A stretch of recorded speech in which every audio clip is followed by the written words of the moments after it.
that some people the angels do not like and they don't come near to. One is Rasulullah sallallahu alaihi wasallam mentioned a kafir, his funeral. If they come, they'll come for punishment, not for mercy.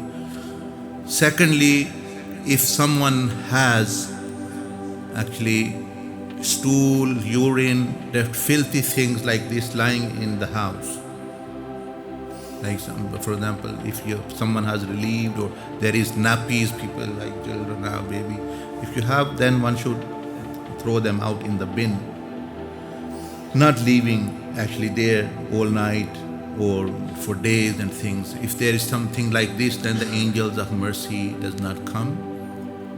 Thirdly, a person who is in state of janaba.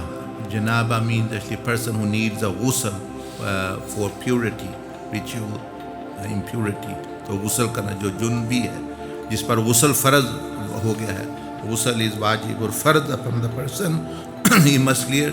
If that person stays, angels mercy do not accompany him. They leave that person. So that person is unprotected.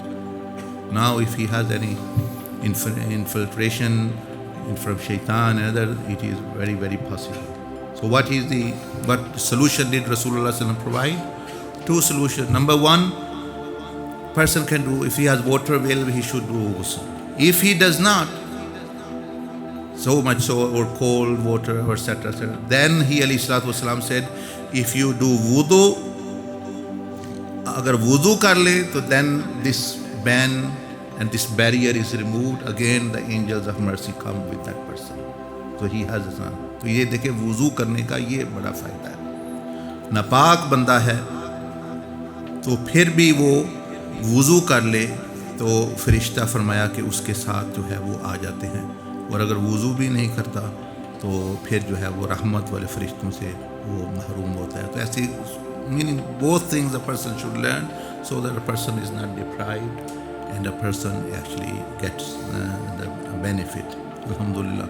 Once you have company of these powerful angels and powerful actually this company and help, alhamdulillah, automatically your life is going to become blessed. In all dimensions it will become